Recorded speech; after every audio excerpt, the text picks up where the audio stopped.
네, 오늘은 방향이라는 제목으로 함께 말씀을 나누고자 합니다. 여러분, 집착이라는 단어를 들으면 좀 어떤 생각이 드시나요? 스토커 뭐 이런 거 떠올릴 수도 있겠죠. 우리가 보통 집착이라는 단어는 부정적으로 쓰이지만 솔직히 우리 모두는 무언가에 좀 집착하면서 살아갑니다. 그중에서 우리가 요즘 가장 집착하는 것은 아마 행복이 아닐까 싶습니다. 그래서 여러분, 우리는 저마다 이제 머릿속에 이것만 있으면 행복할 텐데라고 이제 그림을 하나씩 그리고 살아가는데요. 그래서 누군가에게는 뭔가 원하는 직장이 될 수도 있고, 또 누군가에게는 뭐 좋은 사람과 결혼하는 거, 연애하는 거, 또 누군가에게는 좀 이제 통장 잔고가 넉넉한 걸 수도 있을 것 같습니다. 또 누군가에게는 그 SNS 뭐 좋아하는 사람들은 또 올린 사진에 달리는 그 타인들의 그런 반응들일 수도 있을 것 같아요. 그래서 이제 대상은 각자 다르지만 하지만 방식은 똑같습니다. 이제 그 그림이 아직 채워지지 않으면 우리는 지금 이 순간의 삶을 뭔가 아직 부족하다, 또 심할 때는 뭔가 불행하다, 나는 행복하지 않아라고 이제 여기며 살아가게 된다는 것입니다. 근데 이제 신앙생활을 하는 우리도 좀 예외는 아닌 것 같아요. 뭐 시험, 취업, 뭐 결혼 같은, 그리고 그런 것들을 위해서 그 내 행복과 안전을 위해서 어쩔 때는 하나님조차도 좀 나에게 복을 주는 그런 수단으로 삼는 그런 복에 대한 집착에 빠지기도 하는 것 같습니다. 결국 이 행복에 대한 집착의 초점은 그런데 늘 나에게 있습니다. 그러니까 내가 매일 무엇에, 그리고 이제 내가 매일 무엇에 집착하고 있는가는 지금 내 인생이 이제 어느 방향을 향해서 걷고 있는지를 좀 가장 정직하게 보여주는 표시라고도 할 수 있습니다. 오늘 산에 오르신 예수님은 이제 그 세상의 방향을 우리에게 멈추고 그 오늘 말씀하시는 이 팔복을 통해서 완전히 새로운 그 하나님 나라의 방향을 좀 가르치고 계신데요. 여러분, 오늘 본문을 읽다 보면 계속 나오는 단어가 있죠. 바로 복이 있다라는 그런 단어입니다. 헬라어로는 마카리오스라고 하는데 이 단어는 사실 성경에서만 특별하게 쓰인 단어는 아닙니다. 이 시대, 이제 예수님 시대에 고대 그리스나 헬레니즘 시대에는 뭐 일상에서도 이 철학에서도 자주 사용되는 그런 말이었습니다. 그래서 이 당시에 그 마카리오스라는 그 복이 되다 그런 말은 신들처럼 뭔가 고통이나 근심이 없는, 남들이 부러워할 만한 그런 조건을 완벽하게 누리는 사람을 보고 행복해 보인다, 복이 있다, 이렇게 말을 하곤 했습니다. 그래서 그 고대 그리스 시인인 아나크레온이라는 사람이 있었는데 그 사람은 매미를 향해서, 매미 있잖아요, 그냥 매미를 향해서 노래하면서 매미를 복되다고 했는데 그 이유가 매미는 뭐 이슬만 먹고도 왕처럼 노래하고 뭐 아무 고통 없이 살고 신처럼 늙지도 않고 산다는 그런 이유에서 이제 그런 비유로 그런 노래를 부르기도 했습니다. 그래서 건강, 부 또는 명예, 안락함, 뭐 고통 없는 삶, 이런 뭔가 외적인 조건이 갖춰진 상태를 복이 있다고 봤던 거죠. 근데 이게 그런 이 시대의 그리스인만의 생각은 아니었다고 합니다. 예수님의 말씀을 듣던 그 자리의 유대인들도 또 이런 좋은 삶을 사는 것은 내가 뭔가를 해서 종교적으로 헌신하고 좋은 사람이기 때문에 복을 받는 것이다, 이런 논리를 가지고 있었다고 합니다.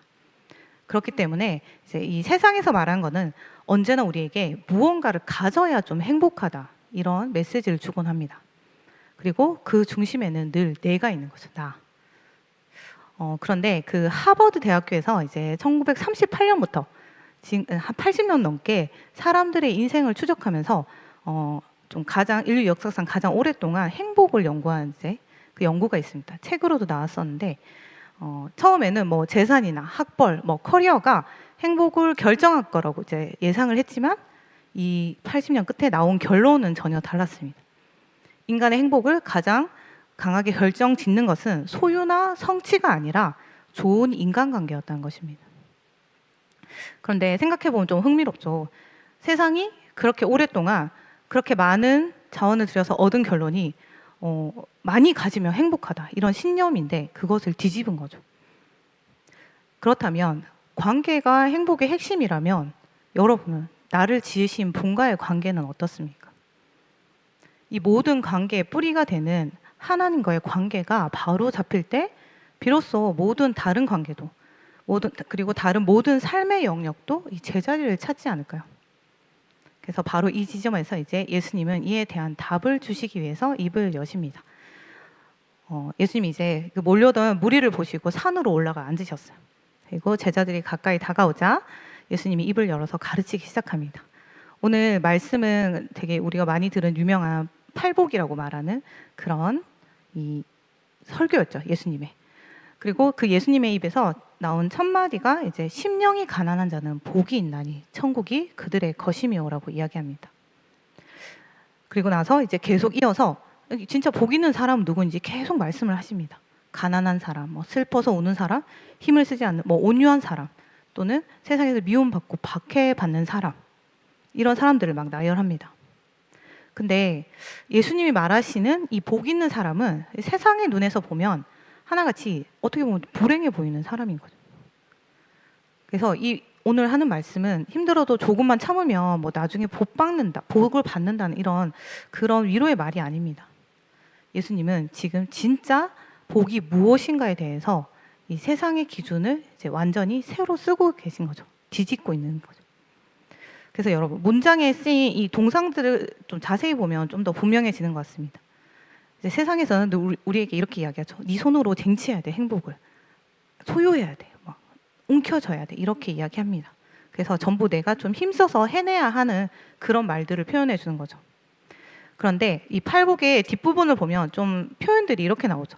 천국이 그들의 것이요, 위로를 받을 것이요, 땅을 받을 것이요, 그리고 배부를 것이요, 긍휼히 여김을 받을 것이요, 하나님을 볼 것이요, 그리고 하나님의 자녀라 불릴 것이요.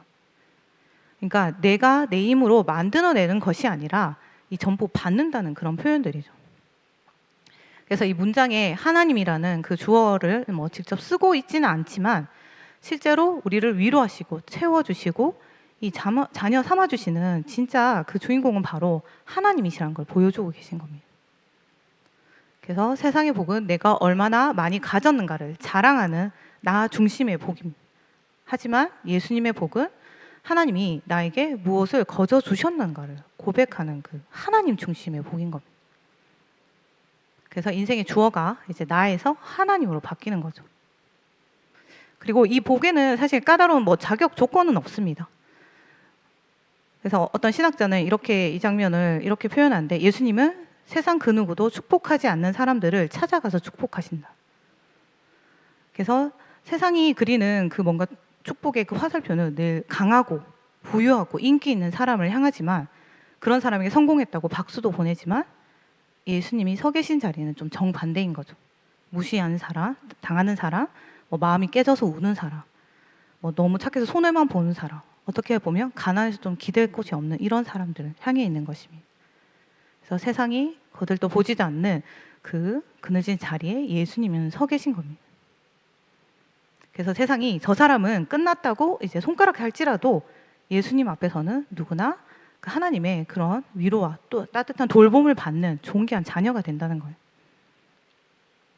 그래서 하나님의 복에서 제외될 사람은 이 세상에 단 한 사람도 없습니다. 그래서 이제 사람들은 산상수훈을 가르쳐서 존 스토트라는 목사님은 기독교적 대안문화라고 해요.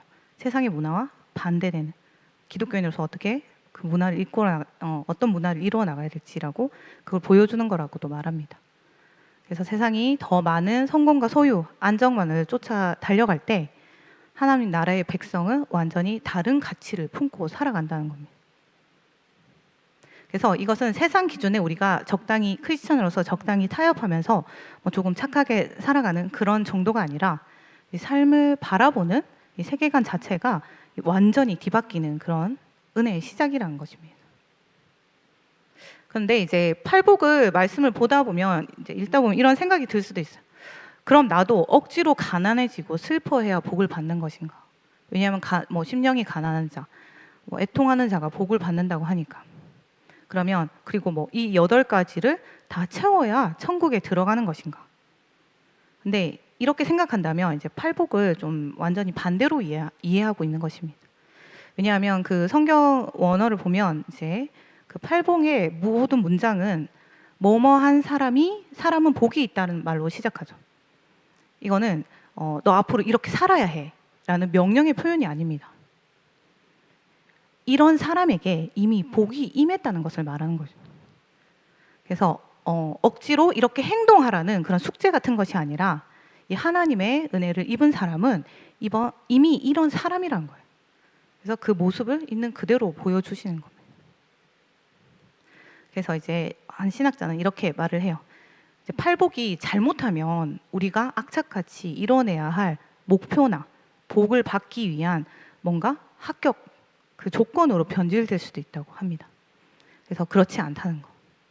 그래서 예수님은 우리에게 뭐 가난해지고 온유해지고 평화를 만드는 사람이 되려고 뭐 피나게 노력하라고 이렇게 막 닥달하시는 게 아니란 거예요. 그냥 그 하나님 품에 안긴 사람의 삶 속에서 바로 이런 아름다운 모습들이 자연스럽게 나타난다는 것을 알려주시는 거예요. 그래서 팔복은 우리가 막 지켜내야 할 숙제가 아니라 거저 주시는 복음의 선물이란 것입니다. 왜냐하면 이것을 지켜야만 복을 준다 뭐 이런 식으로 해석을 한다면 하나님께서 율법을 폐하실 이유도 없고 예수님이 오실 이유도 없었을 거죠. 그래서 예수님은 이 하나님 나라에서 가장 큰 은혜를 누릴 주인공이 누구인지를 알려주신 거예요. 그래서 천국에 들어오기 위한 시험을 치르는 게 아니라는 겁니다. 팔복은 하나님의 자녀가 된 우리가 어떤 얼굴로 살아가는지를 보여주는 이 초상화라고 생각하시면 됩니다. 그렇다면 이제 예수님이 그리시는 그 제자의 모습은 어디서부터 시작할까요? 예수님은 그것이 이제 바로 하나님과의 관계에서부터 출발한다는 것을 보여주십니다. 마태복음 5장 3절 같이 읽을게요. 같이 읽겠습니다. 심령이 가난한 자는 복이 있나니 천국이 그들의 것이며. 여러분, 우리가 계속해서 말한 마태복음이 말하는 천국은 그저 죽어서 가는 먼 곳이 아닙니다. 지금 내 삶의 자리에서 시작된 그 하나님 나라의 다스림과 통치, 그것이 천국이라고 이야기했죠. 그래서 팔복은 나중에 죽어서 받을 보상 목록이 아니라는 것. 지금 하나님의 그 통치 안으로 들어온 백성이 누리는 축복이라는 것. 그렇다면 이 심령이 가난하다는 건 무슨 뜻일까? 약간 가난하다 하면 뭐 돈이 없는 이런 걸 상상하게 되죠. 그런데 이제 좀 쉬운 성경 번역에서는 이 구절을 이렇게 번역하기도 합니다. 자신에게 하나님이 꼭 필요하다는 사실을 아는 사람은 복이 있다. 그래서 여기서 가장 중요한 단어는 안다는 거죠. 뭐 감정적으로 엄청 막 그런 단계가 아니라 이 먼저 찾아온 깨달음이란 거. 안다는 건 깨달음. 내 힘으로는 선한 것을 만들 수 없구나.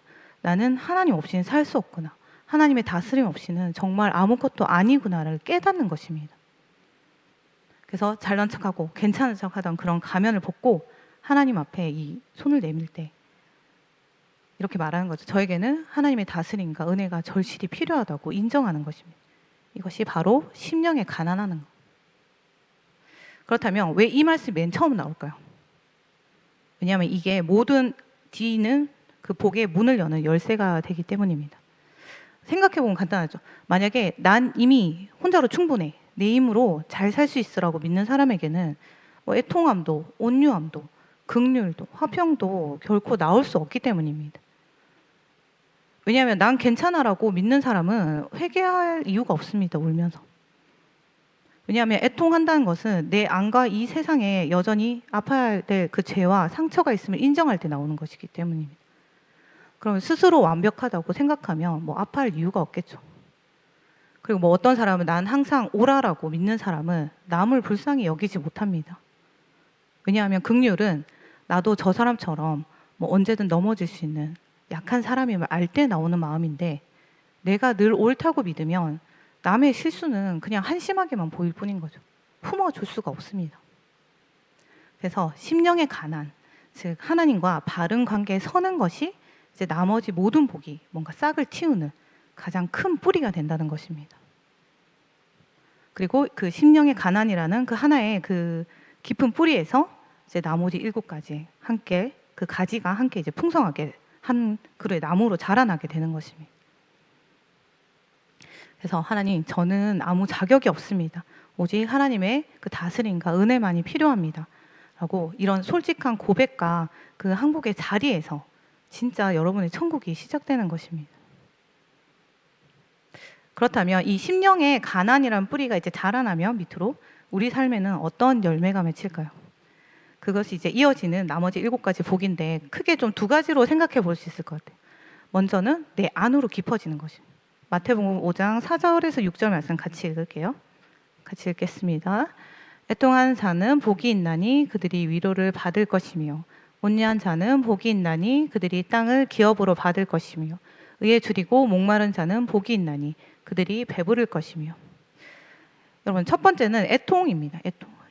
이게 그냥 단순히 개인의 슬픔이 아니라 이 뭔가 내가 처한 상황과 이 세상이 아직 하나님 뜻대로 회복되지 않았다는 것을 정직하게 인정하는 그런 슬픔인 거예요. 근데 여러분 중에는 이제 뭐 혹시 그리스도인이며 매일 웃고 즐거워하고 기뻐하고 손뼉만 쳐야 하나, 난 그렇지 못한데 하고 좀 마음이 무겁고 슬프고 뭐 자책하시는 분도 있으신가요? 하지만 시편을 읽다 보면 이 기쁨의 노래보다는 하나님 도대체 언제까지입니까? 하고 이 가슴을 치면서 울부짖는 탄식이 훨씬 더 많습니다. 그래서 이사야서는 이렇게 애통하는 자들에게 하나님이 죄 대신 화관을, 근심 대신 찬송의 옷을 입히시겠다고 약속하십니다. 그래서 애통한 자는 복이 있다는 것은 지금 견딜 수 없는 그 자리가 전부가 아니라는 거예요. 이 애통함이 절망의 끝이 아니라 오히려 우리의 그 눈물을 닦아주실 하나님의 참된 위로와 소망이 있다는 그 증거를 보여주는 것이기 때문입니다. 그리고 두 번째 열매는 온유입니다. 근데 온유라고 생각하면 뭔가 순한 거 이런 거 생각할 수 있죠. 힘이 없어서 뭔가 좀 그런 나약하다고도 생각할 수도 있고. 근데 온유라는 것은 힘이 있어도 하나님의 뜻을 위해서라면 스스로 절제하는 능력입니다. 예수님 당시에 많은 사람이 이 로마의 통치를 받는데 그 로마의 칼과 창에 맞서서 폭력과 힘으로 땅을 되찾으려고 했습니다. 그래서 그것이 하나님의 뜻을 이루는 그 길이라고 믿는 사람도 있었어요. 그리고 실제로 예수님께 기대했던 모습이기도 합니다. 하지만 예수님은 그 칼을 빼든 자가 아니라 이 온유한 자가 땅을 상속받는다고 하셨죠. 그래서 억울한 일, 뭔가 부당한 대우 앞에서도 우리도 그런 앞에서 이제 서게 되면 우리도 어쩔 때는 이제 또 큰 소리 내고 싶고 힘으로 상대를 누르고 싶은 마음이 들기도 합니다. 하지만 하나님은 그런 칼과 목소리가 아니라 십자가를 닮은 그 하나님의 뜻을 따라 살아가는 그 온유함을 통해서 이루어진다는 것을 분명하게 보여주고 계신 것입니다. 그리고 세 번째 열매는 그 의에 줄이고 목마른다. 여기서 의는 이제 무엇보다 그 하나님이 원하시는 대로 올바르게 사는 것을 뜻합니다. 그리고 동시에 사람 사이의 옳은 관계, 곧 정의라는 그 더 넓은 의미도 같이 가지고 있는데요. 예수님은 이제 훗날에 그 나의 양식은 나를 보내신 이의 뜻을 행하는 이것이니라고 말씀하셨죠. 그래서 밥을 먹듯 이제 하나님의 뜻대로 사는 것이 우리의 진짜 양식이 되어야 한다는 것입니다. 그리고 이 갈망을 가진 사람은 결코 헛되지 않다는 것. 왜냐하면 나중에 예수님께서 배부를 것이라고 약속에 쓰여 있다는 것. 이 배부를 것이란 것은 이제 원어에서는 원래 짐승을 살찌울 때 쓰는 표현이었대요. 그래서 대충 채워지는 정도가 아니라 완전히 흡족하게 채워진다는 뜻을 담고 있습니다. 그래서 하나님은 우리가 하나님의 뜻을 간절히 구하는 자들의 영혼을 반드시 그렇게 채워주신다는 것입니다. 그리고 첫 번째가 좀 안으로 성장하는 것이라면, 깊어지는 것이라면, 두 번째는 좀 밖으로 흘러가는 것입니다. 마태복음 5장 7절에서 9절 같이 볼게요. 같이 보겠습니다. 긍휼히 여기는 자는 복이 있나니 그들이 긍휼히 여김을 받을 것이며, 마음이 청결한 자는 복이 있나니 그들이 하나님을 볼 것이요, 화평하게 하는 자는 복이 있나니 그들이 하나님의 아들이라 일컬음을 받을 것입니다. 여러분, 우리가 하나님과 이런 수직적 관계를 가지잖아요. 근데 그 관계는 사람들과 수평적 관계를 가질 때 절대로 이 두 가지가 떼어놓을 수 없다는 것입니다. 하나님을 사랑한다면서 곁에 있는 이웃을 함부로 대한다면 그것은 거짓이란 거예요. 이 마음의 청결도 마찬가지입니다. 세상에서 끊임없이 이제 그 외모나 스펙이나 겉으로 보이는 이미지가 가장 중요하다고 유혹하지만, 만약에 속마음이, 그 청결함이 빠진 어떻게 보면 거칠에 불과한 경건 생활은 위선일 뿐이란 것입니다. 그리고 예수님 말씀하시는 화평은 단순히 불편한 갈등을 피해 도망치는 것이 아닙니다. 우리가 사실은 흔히 관계가 껄끄러지면 연락을 끊거나 어색하게 그냥 웃어 넘기면서 문제를 덮어버릴 때도 많습니다. 그리고 겉으로는 갈등이 없어 보이니까 나는 평화를 지켰다라고 착각할 때도 있는 거죠. 그런데 오늘 예수님이 말씀하시는 이 진짜 화평은 그 어색함, 오해, 자존심도 상하고, 하지만 이 용서라는 그 험한 산을 용기 있게 넘어가는 것을 말합니다. 그래서 내가 먼저 다가가 말을 건네고 자존심도 내려놓고 먼저 사과할 수도 있고 불편한 대화를 끝까지 풀어내는 것입니다. 근데 이게 물론 회피하는 것보다 훨씬 힘들고 많은 대가를 치러야 할 때가 많습니다. 하지만 예수님이 그 십자가로 하나님과 우리 사이에 그 평화를 만드신 방식도 회피나 도망이 아니란 거예요. 인류의 죄악과 그 갈등 한가운데로 예수님께서는 정면 돌파로 들어오신 것이었습니다. 그리고 이제 마지막으로 이런 삶을 살 때 반드시 치러야 하는 대가가 우리에게 따르는 거예요. 마태복음 5장 10절 같이 볼게요. 같이 읽겠습니다. 의를 위하여 박해를 받는 자는 복이 있나니 천국이 그들의 것임이라. 당연히 세상과 정반대의 가치관으로 살아가다 보니까 어쩔 수 없이 세상과 부딪히고 오해와 비난을 받게 된다는 거예요. 왜냐하면 가는 방향이 다르기 때문입니다. 근데 예수님은 그럴 때 억울해하며 슬퍼하라고 하지 않으십니다. 오히려 기뻐하고 즐거워하라고 말씀하십니다. 왜냐하면 그 세상의 손가락질 속에서도 이 묵묵하게 하나님의 뜻을 따랐던 그 옛날 선지자들의 그 영광스러운 발자취를 우리가 잇고 있는 거라고, 계속해서 이어가고 있는 거라는 걸 보여주는 거기 때문입니다. 근데 여러분, 이 팔복의 시작인 이 3절과 그 마지막인 10절을 다시 보면 끝맺는 약속이 똑같습니다. 천국이 그들의 것임이오라고 이야기합니다. 그러니까 처음과 끝이 하나에 이렇게 가로로 좀 묶여 있는 거죠. 이거는, 이 의미는 팔복이 사실은 우리가 낱개로 다 보고 이걸 이렇게 하면 되나? 이것만 이렇게 맺는 건가? 열매를? 이렇게 생각할 수 있는데, 이 팔복이 낱개로 흩어져 있는 8개 파편이 아니라 하나님의 은혜로 빚어진 그 한 사람의 온전하고 아름다운, 아까 말한 그 초상화란 거예요. 초상화. 천국의 시민이 어떤 모습일지를 보여주는 것이란 겁니다. 이제 말씀을 맺겠습니다, 여러분. 그러면 지금 여러분의 인생은 어디를 향해 걸어가고 있습니까? 오늘 예수님이 우리에게 주시는 답은 분명하죠. 우리의 삶의 방향은 복이라는 그 결과물이 아니라 그 복의 근원이신 그 하나님을 향해야 합니다. 이 작은 방향의 차이가 왜 중요할까요, 여러분? 왜냐하면 복 자체에 집착해서 달려가는 사람은 결국 나 중심에, 내 중심에 늪에 빠지기 때문입니다. 나는 얼마나 복을 받을지 끊임없이 계산하고 남과 비교하게 되고, 신앙생활을 하면서도 저 사람보다 내가 덜 축복받았나? 하나님이 나를 덜 사랑하시나? 하며 불안하며 살아가게 됩니다.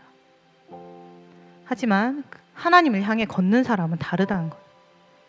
그 사람에게는 이 복이란 것은 쫓아가서 쟁취해야 될 그 목적지가 아니라 하나님과 함께 걷는 길 위에서 저절로 따라오는 그 은혜의 열매란 거예요. 그래서 여러분, 하나님과 바른 관계 안에 머무는 것 자체가 이미 가장 완벽한 우리의 복입니다. 그래서 위로도, 배부름도, 긍휼도, 화평도 결국 하나님과의 그 친밀한 관계에서 흘러나오는 선물이지 하나님 그분 자체를 대신할 수 없다는 것입니다. 그래서 사도 바울은 로마서 12장 2절에서 이렇게 말합니다. 같이 읽겠습니다.